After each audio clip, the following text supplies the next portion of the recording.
Ya, kita kembali lagi dengan saya dan dia, masih bintang tamunya Kang Dede Surahman Cebek. Di sesi tadi kita ngobrol nostalgia. Untuk sesi sekarang mungkin alhamdulillahnya zaman ayeuna ku ayana media sosial, saya bisa ninggali beberapa teman dengan kegiatannya. Ya di antaranya Kang Cebek. Kalau saya melihat Kang Cebek ini sering sekali posting masalah daerahnya, kebanggaan terhadap daerahnya dan mengangkat potensi Jampang itu sendiri. Nah, di mata Kang Cebek sebagai apa keunggulan Jampang dibandingkan dengan wilayah lain di Sukabumi, Kang? Yang pertama mungkin Jampang ini dari sisi kultur ya, dia punya identitas sendiri, dia punya identitas sendiri, karena emang Jampang ini sama-sama Sunda, ada di wilayah kisaran Sukabumi, tapi Jampang ini lain dengan Sunda lainnya. Ambil contoh Madura ya, Madura itu sama-sama Jawa ya. Jawa Madura dengan Jawa pada umumnya udah lain. Nah, sama halnya dengan Jampang ini, dia Sunda, ada wilayah di Sukabumi. Nah, tetapi ada beda dari logat, dari budaya, mungkin dari tata cara adab, keseharian juga udah lain. Karena emang Jampang ini lebih ke ada integritas ya, ada semacam lebih kepada budaya lah. Tapi ada perbedaan yang jelas dengan Banten mungkin ya, atau gimana? Ada, Banten udah lain lagi. Beda lagi Banten ya. udah lain. Banten itu kalau Pelabuhan Ratu pendekatannya mungkin lebih ke Banten ya. Oh, oke. Lebih kalau Pelabuhan Ratu itu lebih ke Banten. Nah, perlu yang saya luruskan, ketika orang bahkan di intern Jampang sendiri, terutama dalam proses perjuangan pemekaran ya, ini juga harus ada persepsi yang harus diluruskan. Ada perbedaan yang sangat signifikan antara penamaan Jampang dengan Sukabumi Selatan. Ya. Sukabumi Selatan dengan Jampang itu lain. Kalau Jampang ini lebih ke kultur itu ya. Sebenarnya dari geografis juga udah jelas. Batasannya Cimandiri, Sungai Cibuni, terutama ya batas geografisnya itu Cibuni, tetapi dari segi kultur ya, kalau Simpenan itu lebih dekat dengan Pelabuhan Ratu, dan itu sama-sama mungkin persamaannya lebih ke pendekatannya lebih ke Banten, ke Cipta Gelar, ke Sirna Resmi itu kan. Kalau Jampang lain, Jampang ini terdiri dari 18 kecamatan. Ya, mungkin yang paling utara ini Nyalindung, Jampang Tengah ya, Bojong Lopang itu ya. Itu paling utara itunya. Paling utara itu. Jadi paling menonjol itu dari Jampang itu kulturnya. Kultur udah lain. Terus di lain sisi juga potensi alamnya barangkali ini lebih potensial dibanding dengan Sukabumi Utara. Kalau kita ketahui bahwa di Sukabumi Utara ini lebih ke sekarang yang existing hari ini, bahwa pabrik aqua itu sumber airnya ya. Tapi di Jampang itu lebih dari itu. Di Jampang punya laut. Ya, di Jampang punya laut, punya gunung, punya areal pertanian, pesawahan, perkebunan, yang tak lepas tidak kalah menarik, potensi tambangnya itu sangat lengkap, dari besi, emas, mineral ya, kekayaan alam, kekayaan bumi itu, dan objek wisatanya ini sepanjang pantai dari Palangpang ya, dari Loji itu kan sampai ke perbatasan Cianjur itu syarat dengan potensi-potensi wisata yang sampai saat ini masih belum tergali dengan maksimal. Ya. Gitu. Ya, potong dikit, saya punya pengalaman. Itu di daerah di Minajaya tuh ke arah Cianjurnya. Kalau Cianjur Itu ya, kalau Cikaso. waktu itu saya jalan kaki. Jadi di Minajaya itu saya kalau nggak salah jam 10 pagi sampai di Muara Karangbolong namanya. Itu jam 5, berarti sekitar suara jam perjalanan tuh.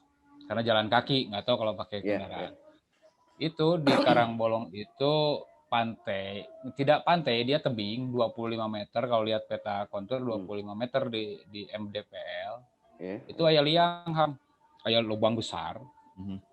Itu jadi kalau tiap ombak datang, ngahantem karang itu kan jadi si lubang itu ternyata masih ada saluran air. Ya. Itu si air nyembur tuh ke atas, senyembur-nyemburnya. Dan itu waktu saya kadinya itu jam 5 sore. Jadi matahari memang lagi bagus dari arah barat. Itu pelangi itu turun-turun pelangi turun-turun. Jadi tiap ayat sebelum pelangi habis, itu ombak datang deui. Nyembur deui kan, pelangi deui. Gitu. Eta luar biasa eta. Terus kalau di bawah juga pelangi semua. Itu orang berharap sebetulnya orang bisa mah kieu we terus gitu. Nya mun ego orang, akses jangan ada di sini. Kalau akses ada rajet tah, runtah teh dan sebagainya, urang harita ieu ego urang ya. Tapi kalau ngomong ekonomi ngangkat pariwisata perlu akses. Tapi semakin susah aksesnya itu semakin araredan pantaina di Jampang teh gitu. Ciwaru itu salah satunya saja kan. Pasir besi waktu itu masih Candi Gali tah. Jadi pasir besi itu seperti pulau anu memanjang. Jadi pantai Jawa bagian selatan itu ketutup si pasir besi eta. Jadi di situ tuh aya perairan dangkalnya baiknya pasir besi eta nya. Dan itu ya mohon diketahui ya bahwa yang terlihat yang nampak oleh mata itu hanya seujung kuku kan.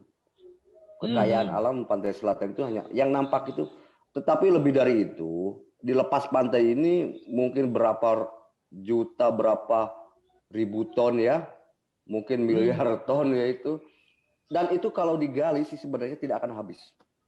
Coba aja pasir besinya ini. Misalnya pagi kita gali angkut pakai truk. Tapi nggak untuk diruksak juga ya. Ini bocoran aja ya. Sore kita gali pakai beberapa truk dan besoknya insya Allah itu udah ketutup lagi. Pasir diantar ke darat oleh gelombang. Iya. Itu yang kita lihat yang nampak yang kasat mata ya. Gunungan itu bentangan sampai ada beberapa bentangan. Kalau di Tegalbulu namanya tonggong lonok karena emang kayak gitu ya, bergelombang gitu, itu memanjang, melonjor dari barat ke itu yang di pinggirannya aja. Gitu. Kalau kita ambil itu, besoknya udah ketutup lagi, karena emang di bawah ombak, kita nggak bisa ngukur berapa banyak kekayaan alam pasir besi ya, bahan material besi yang ada di lepas pantainya itu. Saya ada gambar satu, ini indah sekali, saya pengen banget ke sana gitu. Ini coba mungkin daerah sana Kang Cebek bisa jelasin ya. Bentar. Nah ini apa nih, Kang? Jigana asik gitu dirinya teh naon eta. Itu Curug Cikaso. Curug Cikaso itu. Keren banget itu gitu. Di jembatan yang ujung yang Cikaso itu kan perbatasan antara Tegalbulu dengan Tegalbulu dengan Cibitung. Itu ada destinasi wisata namanya Curug Cikaso. Itu airnya biru begitu, memang bersih gitu ya? Emang bersih. Kalau masalah gitu. Warna, ya kalau masalah warna itu kan tergantung pencahayaan, efek cahaya, cahaya matahari gitu kan. Tapi paling tidak melihat gambar ini tuh, aduh pengen banget gitu ke sana, keren kayak asik gitu. Boleh diundang. Baik, kumaha lamun kita sambung ke beres maghrib ya, kumaha ya? Boleh. Sempatnya tapi bisa ya.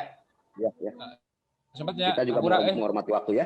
Ya, Menghormati ya waktu ya maghrib. betul Ya, itu. betul. Ya, tadi kalau tidak salah saya sudah menyinggung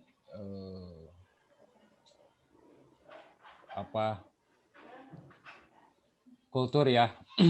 Menurut Kang Cebek ini kelebihan Jampang itu ada di kultur. Kelebihan Jampang dibandingkan dengan wilayah lain itu ada di kulturnya. Kekuatannya ada di situ. Lalu ternyata juga selain kultur masyarakatnya juga ya potensi Sumber daya alam ya. sumber daya Sumber alam daya dan alam. wisata yang tadi sudah kita lihat bahwa banyak sekali destinasi wisata yang sudah terekspos dan belum terekspos gitu kan ya. Untuk wisata Kang Cebek, apakah sudah ada kemajuan gitu? Selain sebutlah Geopark Ciletuh lah, kita sudah mengenal Geopark Ciletuh. Selain Geopark Ciletuh, apakah sudah ada yang sudah diekspos gitu, dipromosikan secara serius gitunya dan sistematis? Di Jampang ya, sebagian Selain besar. Geopark ya? Sebagian Ya, di besar sudah tercover, termasuk ya di delineasi ya, delineasi wisata Geopark Ciletuh, termasuk sebenarnya Cikaso, Cibitung itu belum masuk delineasi ya, tetapi untuk objek wisata Curug Cikasonya udah masuk destinasi. Jadi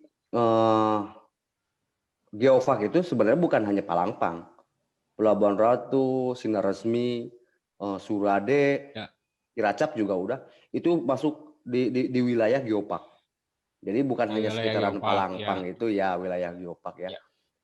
Kebetulan kalau yang belum masuk itu daerah Tegal Bulet, Kalibunder ya, daerah Jampang-Jampang yang lebih ke timur itu tidak masuk. Yang saya tahu sih kurang lebih kalau nggak salah ya, Geopark Ciletuh itu ya kurang lebih 8 kecamatan yang udah masuk wilayah pengembangan Geopark Ciletuh. Dan itu yang UNESCO ya. UNESCO ya. Nah, di luar itu. Selain ya di luar itu. Di luar itu masih banyak areal wisata, wilayah wisata, potensi wisata yang perlu dikembangkan, dan ini juga masih belum terekspos, seperti tadi Curug Caweni, ada wilayah Sagaranten juga, termasuk barangkali ya daerah Tegal Bulet sendiri, Muara Cikaso itu kan belum terekspos, belum tergali ya, potensinya belum dikembangkan secara komprehensif ya. Secara sistematis lah ya. Iya. Belum ada. Tapi pemerintah setempat minimal desa sudah mulai bergairahnya buat ngangkat. Desa udah bikin konsep-konsep seperti yang di awal mungkin kita pernah dengar dengan konsep Gurilap itu ya. Dan Gurilap gimana tak Kang Cebek, tolong dijelaskan. Konsep Gurilap itu ya, di mana ini sebenarnya wisata Gunung Gede Pangrango, termasuk situ gunung ya, Cinumpang itu kan lebih berkisar ke lembah, gunung, alam pegunungan ya. Tapi sebenarnya di Jampang itu lebih lengkap, lebih kompleks lah. Jadi konsep Gurilap ini kan, Gurilap itu gunung, rimba, lembah, sungai, dan pantai ya. Jadi perpaduan antara gunung, rimba, lembah, pantai. Lembah, sungai, dan pantai. Oh, sungai. Jadi lengkap ya. Nah, ini perlu juga digali tadi ya mengenai pasir besi. Sementara kan pasir besi itu potensi biji besi itu bukan hanya sebatas kebutuhan tambang ya, bahan tambang, bahan bangunan. Tetapi lebih ke kalau ini konsepnya bagus ya, konsepnya bisa digali. Kan kalau di yang kelas the high end ya, kelas-kelas atas yang uang bukan masalah lagi barangkali untuk melakukan terapi pasir ya. Terapi pasir itu kan misalnya kan di atas hotel ngebangun sebuah tempat berjemur di mana di atasnya ditaruh supaya si pasir ini kejemur.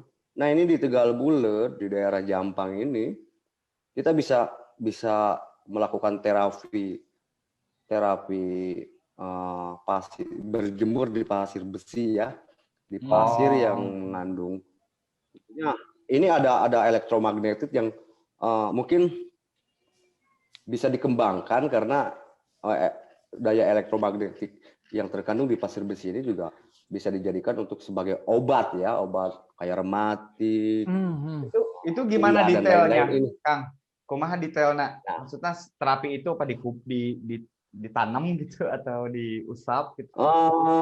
Keseringan ya kebiasaan kita kalau ke pantai kan gali pasir ya, gali kita masuk di sana Kita masuk timbun ke gitu dalam. kan. Nah itu Anget itu. lain dengan ya beda kita dikubur ya, ditimbun di pasir yang biasa yang tidak mengandung pasir besi dengan yang mengandung Oh iya. itu beda. Iya. Dan ya itu ada kalau itu konsep itu juga dikembangkan insya Allah kan itu orang bisa orang dari luar yang kalau mungkin orang-orang yang udah uang sih bukan segala-galanya, uang bukan masalah ya gitu ya. Ya. Jadi loba duit malah gitu bikin kan duit. Bisa. Bikin duit bingung. Bisa itu diundang, tapi kan ini juga perlu di blow up ya, di follow supaya mereka tahu. Lebih ke dan harus diciptakan image etanya bahwa pasir besi itu sangat berkhasiat untuk berkhasiat itu banyak daripada dikerukan wae gitu. Ya, bisa. Itu salah satu itu harus ya menurut orang itu harus kerja yang memang sistematis antara pengusaha, masyarakat, pemerintah setempat dimulai di kabupaten sampai ke desa. Ya ari jang urang pribadi sih lamun ulin ka daerah teh jang urang ieu mah. Lebih resep ke tempat anu aksesna hese kulantaran masih kene seksi gitu, masih kene alami ya. Tapi kalau sudah ada segar, itu sudah ada yang namanya runtah plastik mulai itu juga memang PR gede-nya.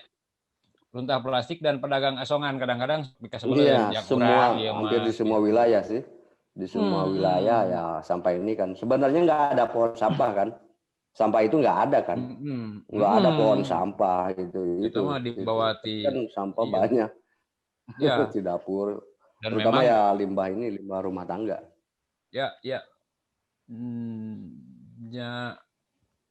selain wisata tadi kultur wisata itu kondisi alam ya, wisata yang yang mengandalkan kondisi alam, terus juga yakin dengan bahan mineral pasir besinya itu kan tambang itu kan sangat melimpah gitu di Jampang. Nah yang paling menurut Kang Cebek tadi kan keunggulan. Sekarang menurut Kang Cebek kelemahan mendasar di itu teh di Jampang lah itu naon sih paling iyalah barangkali tadi ya kalau disinggung itu infrastruktur itu alasan klasik karena bagaimanapun terlepas nanti ada dampak buruk ataupun ada manfaat yang lebih dari infrastruktur yang dibangun, yang dibuka, ini juga akan secara ekonomi ya akan memberi manfaat yang multiple efek. Jadi efeknya bukan hanya wisata tapi ke ekonomi juga. Nah itu permasalahan yang kan tadi kok Cebek misalnya tahu gitu, kok kenapa nggak dilaksanakan gitu ya? hanya sebatas sebuah pemikiran, tidak menjadi action gitu. Sebenarnya kendalanya sih ya pada umumnya Jampang ya itu tadi ya. Masyarakat sih udah pasti semua ingin daerahnya maju, tapi kenapa Jampang sampai saat ini hampir dikatakan ya daerah terbelakang, seolah-olah termarginalkan. Nah, ini salah satu motivasi kenapa Jampang juga menuntut pemekaran gitu. Karena ya dari apa kehadiran pemerintah ya, turut campur pemerintah untuk memaksimalkan, mengoptimalkan, menggali sumber-sumber daya alam, baik dari wisata dan lain-lain gitu kan, termasuk menggali budayanya juga. Barangkali ini keberpihakannya agak sedikit kurang. Gitu. Itu. Belum lagi kan Jadi memang akses tadi ya. tadi Kang Cebek menyinggung pemekaran nih ya. Kan itu nepi ka mana itu teh pemekaran teh ieu na Kang. Ayeuna teh kitu dongeng pemekaran teh deuk dugi ka mana ieu teh? Dulu dari kan perjuangan pemekaran ini disuarakan dari tahun 90 ya. 1990, sekarang udah 2020 hampir 30 tahun ya. Masyarakat Jampang menyuarakan keinginannya untuk mandiri ya, mengurus wilayahnya sendiri secara mandiri.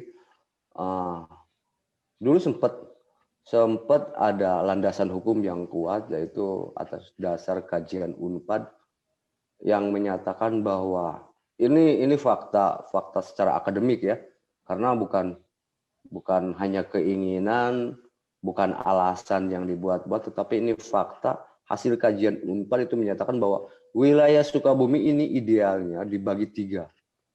Karena sebagaimana kita pahami bahwa Sukabumi ini kabupaten terluas se-Jawa dan Bali kedua setelah Banyuwangi.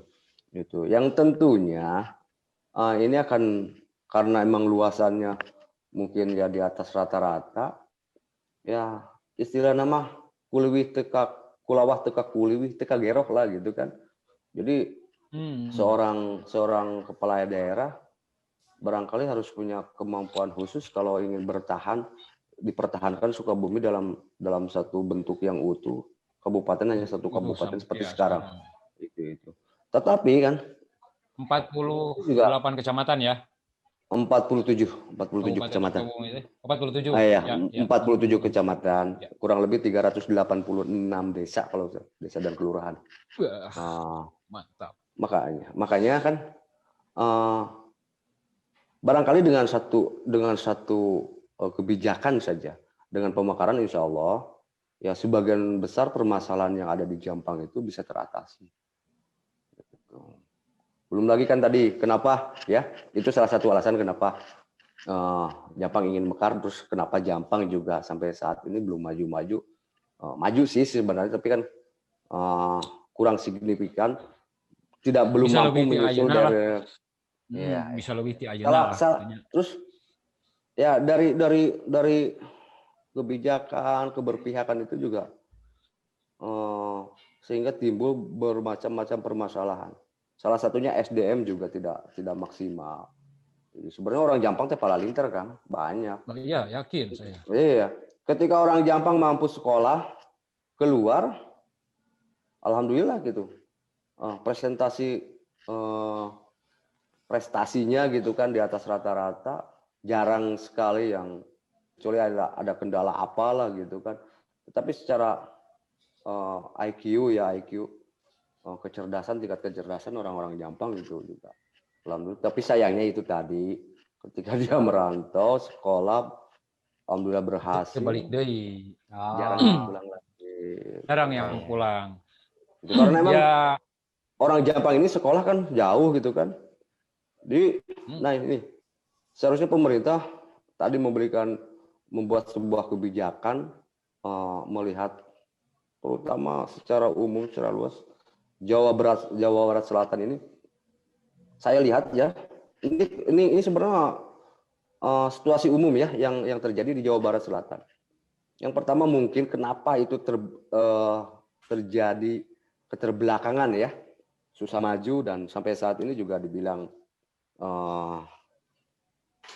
daerah selatan ini menjadi kantong-kantong kemiskinan gitu. Hmm. Ini salah satu penyebabnya akibat sumber daya manusianya juga belum Iya, iya. tergali. Karena emang bisa dihitung dengan jari orang-orang Jampang yang sekolah, kecuali orang-orang yang punya duit banyak, orang tuanya punya sawah banyak dijual sekolah ke luar, ke Bandung, ke Jakarta, ke Bogor gitu kan. Nah itu untuk orang-orang biasa yang mungkin bisa dikatakan digolongkan orang-orang yang cerdas tapi tidak punya kemampuan finansial secara mumpuni, ya akhirnya tidak bisa sekolah. Iya, iya. Nah, seharusnya pemerintah itu bikin sekolah aja dulu lah. Itu langkah pertama yang harus kita suarakan. Bagaimana pemerintah membuat sebuah satu universitas selevel ITB, selevel Unpad, ya bisa ada di wilayah selatan, di daerah gitu, di wilayah selatan seperti di Pangandaran, di Jampang atau di Garut, di Rancabuaya, di Pamuk. Jadi ya kan ironis sebetulnya iya, seorang Kang Cebek iya. orang pintar di sekolahnya di SMP Tegabuleun itu kudu sekolah teh ka luar Tegabuleun, ya. ke Sukabumi, dan itu saya yakin tidak hanya Kang Cebek yang mengalami Banyak. garis hidup seperti itu, banyak sekali gitunya. Ya saya kenal misalnya sebut siapa dulu wakil wali kota Sukabumi kan orang Ditu dulu, Pak Mulyono ya, itu lepat ya. Pak Mulyono ya. Pak Mulyono kan orang Ditu. Banyaklah pejabat-pejabat. Sukabumi itu Pak Sukma juga orang Surade. Pak Sukma. Wijaya, ya. Terus tokoh nasional juga yang sekarang manggung lah, ayah lah di Jampang kan gitu. Iya, termasuk salah satunya Yudi Latif itu kan itu yang BPIP itu ya. Ya, dia tokoh selevel mungkin ya di bawah Pak siapa yang Pak Mahfud MD ya. Itu juga orang Jampang, tapi sayangnya dia karena emang betah mungkin ya. Jadi orang Jampang keluar dari Jampang itu menemukan suasana baru, menemukan kehidupan baru, sehingga barangkali di daerahnya juga susah berkembang, akhirnya betah di luar. Ya, ini ya emang klasiknya orang ketika orang punya kelebihan itu, apakah itu kecerdasan atau modal, itu pasti akan mencari kehidupan yang lebih baik. Dasep Ahmadi kan ya, Dasep Ahmadi yang mobil listrik itu kan orang Jampang dulu. Ya, masih saudaranya Pak Si Bu Nur, istrinya Pak Leli juga itu. Iya, itu alumni SMA hijinya. Iya, itu orang Jampang, orang Cilacap. Ya, orangnya padahalan ya. Ya kan itu lebar gitu. Iya. Kalau oke lah kalau misalnya cuma 50% lahnya nu paralinter balik deui 50 minimal setengahna lah balik deui ka Jampang kan mungkin beda. Gitu kan. Ini kan ya saya nggak tahu ya, ini tebakan saya. Mungkin lebih dari hampir semua orang lalu merantau keluar dari sana dan meninggalkan. Ya solusinya ya sekolahnya yang dibawa ke Jampang kan. Betul itu. Solusinya sekolahnya yang dibawa ke Jampang. Sekolahnya dibawa ke Jampang, lalu ada kehidupan di sana. Lalu kudu nama orang Sukabumi itu sekolahnya lain ke Bandungnya, Kang Cebek, tapi ke Jampang. Ke Jampang. Gitu. Ya, saya melihat kan dari sisi yang utuh ya. Jawa Barat ini jomplang. Bagaimana Jawa Barat Utara ya dengan lintas panturanya itu ya.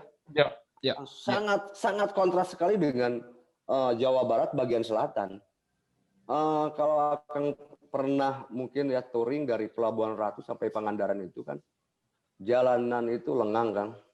Bahkan di sana kualitas jalan udah nasional. Kelasnya udah nasional. Tapi asal tahu ya, ini info aja ya, bahwa dari Pelabuhan Ratu sampai Pangandaran itu kita jalan seolah-olah kita tol gratis, lengang, dan tidak menemukan lampu stopan, lampu merah. Ya, itu jalan. Artinya di sana tidak ada pusat perkotaan. Ya. Terus bagus-bagus lagi. Iya, bagus. Kedua, artinya di situ tidak ada pusat perkotaan dan tidak ditemukan ibu kota kabupaten. Ya, betul. Jadi semua ibu kota kabupaten Cianjur itu kan di daerah tengah, Sukabumi juga sekarang udah di Pelabuhan Ratu. Beda dengan Jawa Timur. Jawa Timur kan lebih merata ya, antara selatan Hmm. dengan utara itu lebih seimbang. Termasuk Ya, tadi ya. salah satunya ya apa, sekolah ya, universitas itu. Kalau kita di Jawa Barat hanya menemukan ITB, IPB, Unpad, UFI ya, itu semua Ya. di daerah, tidak ada satupun yang ada di daerah selatan. Beda dengan Jawa Timur, Jawa Tengah. Banyak Jawa Barat Jawa Barat. nggak ada. Ya. Nah, Jawa Barat mungkin ya kita lebih bicara agak melebar dikit ya, lebih ke Jawa Barat karena emang ini sumber masalahnya mungkin saya melihat ya ada kegagalan di bukan Pak Solin GP ya. Ya, tapi di masa-masa itu ya telat melakukan hal-hal seperti itu. Ya buahnya kan dipetik sekarang, bagaimana daerah selatan ini sampai sekarang juga masih tertinggal jauh. Yang imbasnya mungkin karena emang Dan harus Jampang terus juga ada di disubsidi daerah selatan. akhirnya menjadi beban Iya, itu pemerintah. jadi beban pemerintah. Jadi kantong-kantong kemiskinan. Iya. Salah satunya Jampang ini ya, daerah saya sampai sekarang juga ya masyarakat menginginkan pemekaran itu untuk mengajar ketertinggalan itu. Itu Ya. Kang. Ya, jadi pemekaran teh kan yang sekarang sudah berjalan itu disetujuinya dua pemerintahan kabupaten ya. Untuk Sukabumi ya. Di Ya, untuk Sukabumi. Sukabumi dulu tahun ya sempat yang kita pernah tadi sempat disinggung bahwa kajian UNPAD itu merekomendasikan bahwa Sukabumi dibagi 3. 3. Sukabumi Utara, ya. Sukabumi Utara, Sukabumi Induk, dan Jampang. Ya. Itu. Tetapi karena barangkali ada sesuatu ya, ini juga lebih ke politis ya. Di tahun 98 97 2007 2008 ya, kurang lebih sekitaran tahunan itu. Tiba-tiba nama Jampang itu dari di Pemda ya, di data di Pemda di Tapem kalau nggak salah ya. Nama Jampang sudah tidak disebut lagi dan barangkali dari tahun itu ke belakang nama Sukabumi Utara justru yang nggak ada. Malah sekarang yang muncul itu Sukabumi Utara dan Sukabumi Selatan. Ini juga ada beda pemahaman ya. Yang orang Jampang inginkan itu Kabupaten Jampang ya, bukan Kabupaten Sukabumi Utara. Karena kalau konsepnya Sukabumi Utara, Sukabumi Selatan, tadi itu ya bahwa Sukabumi ini jadi dibagi 2 bukan 3. Karena ketika Sukabumi Utara ini mekar, otomatis yang jadi Kabupaten Induk itu adalah Sukabumi Selatan yang notabene di dalamnya ada 18 kecamatan Jampang dan ditambah kurang lebih 5 atau berapa ya itu daerah Pelabuhan Ratu dan sekitarnya. Jadi kalau kita bicara Sukabumi Selatan, Pelabuhan Ratu itu udah Sukabumi Selatan. Bahkan Cikembar dan Warung Kiara itu juga udah Sukabumi Selatan. Iya, itu. Kalau Jampang beda. Jampang itu kan 18 kecamatan terdiri dari dapil 9 kecamatan di dapil 5 yang Sagaranten itu dan 9 di dapil 6 yang Jampang Kulon ini. Jadi batasan geografisnya, batasan alamnya ya Sungai Cimandiri minus Simpenan. Kalau Simpenan kan secara geografis emang masuk ke wilayah Jampang, tetapi secara kultur, secara politik, secara kultur lebih ke Pelabuhan Ratu. Pelabuhan Ratu ya lebih dekat kan gitu kan. Ya Simpenan Loji-nya. Simpenan Loji itu kan lebih ke pendekatannya lebih dekat ke Pelabuhan Ratu lah. Itu. Cuma kan akhirnya yang disetujui berarti itu hanya 2 kabupaten meliputi selatan dan utara. Berarti kan gitunya. Apakah itu masih bisa berubah? Apakah itu sekarang masih udah bisa. nyampe ke Kemungkinan itu masih bisa, tapi walaupun memang kecil kan masih ada peluang untuk Jampang ya. Ada peluang. Masih ada peluang. Nah, tetapi kan Sukabumi Utara ini udah ampres ya. Tahun 2014 sudah mendapatkan amanat presiden dan sampai saat ini ya landasan hukum penataan daerahnya masih di moratorium oleh pemerintah pusat. Moratorium. Di moratorium ya. Di moratorium gitu. Nah, sebenarnya ada sejarah yang unik. Kepindahan ibu kota dari kota ya waktu itu ya ke Pelabuhan Ratu Ya, itu sih ya. sebenarnya ada hubungannya dengan Jampang. Karena pada saat itu pilihannya kalau enggak ke daerah utara, ke Jampang. Ibu kota itu pindahnya ya. Tidak pelabuhan. Tidak Tidak pelabuhan. pelabuhan. Cuma barangkali tadi itu ya. Hmm, Ya keterwakilan orang Jampang mungkin kurang apa gitu sehingga ada keputusan bahwa ibu kota itu ibu kota. ada di Pelabuhan Ratu. Ratu. Tetapi Ya. itu satu paket. Tidak mungkin ibu kota kabupaten pindah ke pelabuhan kalau tidak ada rencana pemekaran Jampang. Intinya ini ada amanah yang mungkin oleh Pemda juga ini berhutang ya Pemda ke wilayah Jampang. Orang Jampang setuju. Kenapa orang Jampang setuju? Itu salah satu alternatif. Orang Jampang itu pengen ibu kota itu ke Jampang.